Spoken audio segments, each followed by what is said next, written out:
Sulawesi Tengah. Bagi Anda yang belum sempat bergabung, kembali kami sajikan 3 berita utama hari ini. Puluhan warga memblokir jalan hauling pertambangan nikel di Desa Bumi Timbe, Kabupaten Morowali.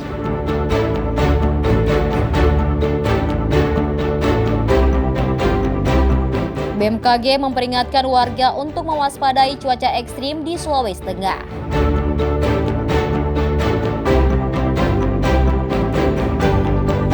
Kasus HIV dan AIDS di Kabupaten Toli-Toli meningkat selama 5 tahun terakhir.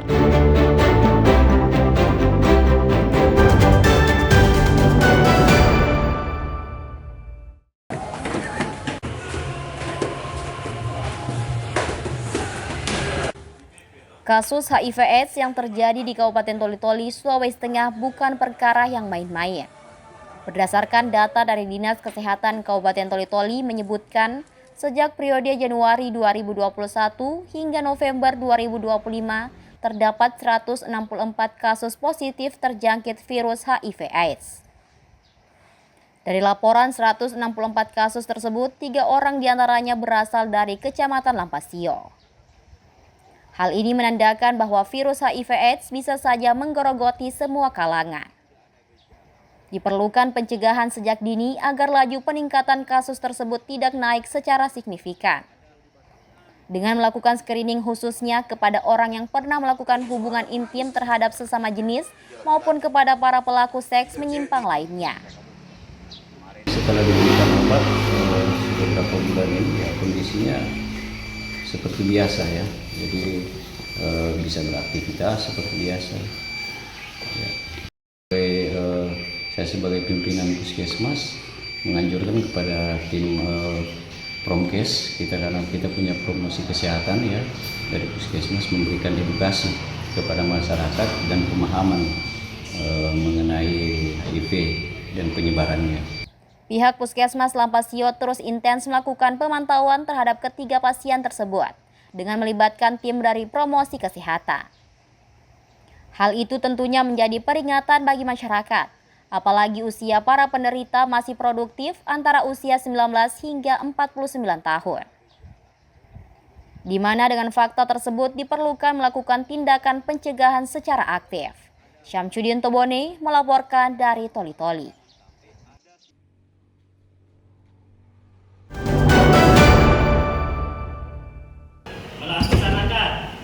Melepaskan baiat saya dari amir atau pemimpin kelompok, jaringan, organisasi radikalisme dan terorisme yang bertentangan dengan Negara Kesatuan Republik Indonesia. Seorang warga binaan Lembaga Pemasyarakatan kelas 2 Palu menyatakan ikrar setia kepada Negara Kesatuan Republik Indonesia Kamis pagi. Warga binaan bernama Ihsanuddin ini terlibat dalam kasus terorisme. Proses ikrar pria kelahiran Kuningan ini berlangsung di Aula Lapas kelas 2 Palu Kamis pagi. Ia mengucapkan sumpah melepaskan baiat dari amir atau pimpinan kelompok, jaringan maupun organisasi radikalisme dan terorisme yang bertentangan dengan NKRI. Ihsanuddin merupakan terpidana terorisme yang divonis 6 tahun penjara oleh Pengadilan Negeri Jakarta Timur dan saat ini masih memiliki sisa masa hukuman sekitar 3 tahun. Ia disebut terafiliasi dengan Jaringan Negara Islam Indonesia. Setelah seluruh proses selesai, Ihsanuddin mengajak rekan-rekannya untuk kembali pada pangkuan NKRI. Seraya menegaskan bahwa negara memberi ruang bagi umat Islam menjalankan syariat secara dewasa. Pembinaan keagamaan menjadi salah satu fokus utama dari pihak Lapas Palu dengan menggunakan pendekatan komunikasi yang menjadi bagian penting dari proses deradikalisasi. Seperti narapidana yang lain, tetap melakukan pembinaan keagamaan yang dilakukan dan tidak ada pengecualian.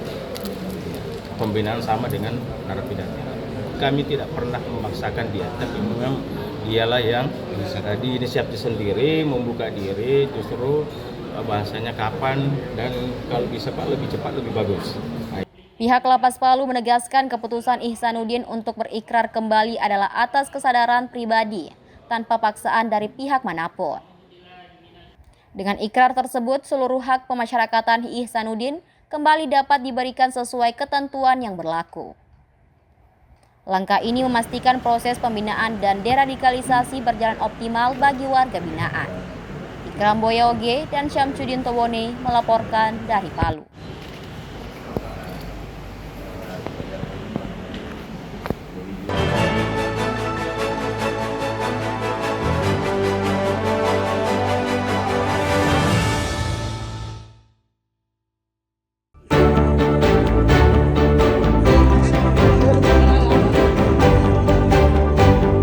Seorang warga terluka parah setelah tertimpa bangunan rumah yang ambruk ke laut Sabtu malam. Ambruknya rumah yang terletak di Kelurahan Leok 2, Kecamatan Biau, Kabupaten Bool tersebut dipicu hujan deras disertai angin kencang.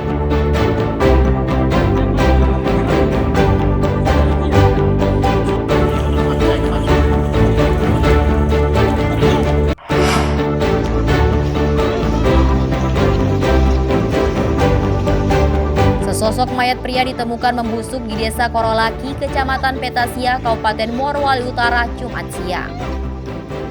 Mayat yang diketahui berinisial JP ini bekerja sebagai anggota Satuan Polisi Pamong Praja, Kabupaten Morowali Utara.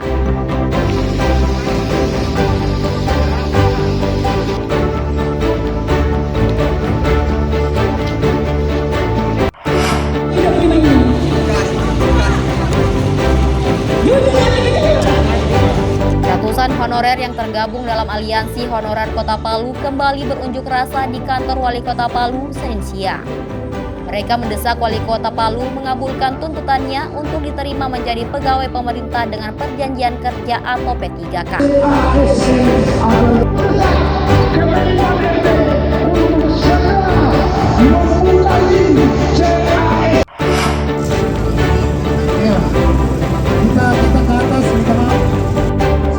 Pemukulan terhadap 3 warga Kelurahan Tondo, Kota Palu menuai protes dan kecaman dari ratusan warga yang menamakan diri masyarakat Kelurahan Tondo.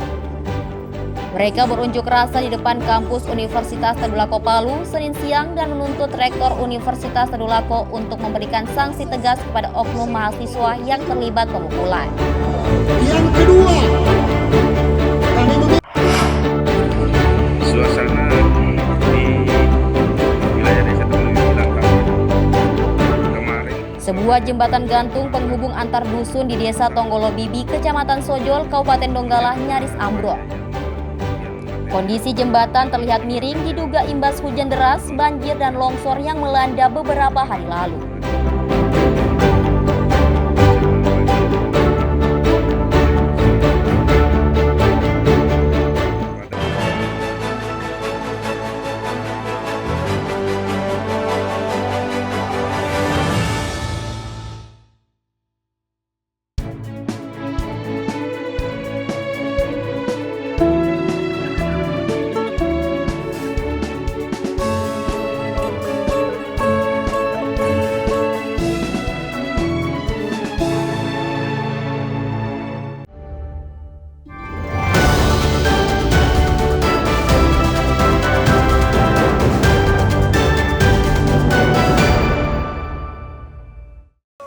Informasi tadi sekaligus menutup jumpa kita dalam Berita Sulawesi Tengah.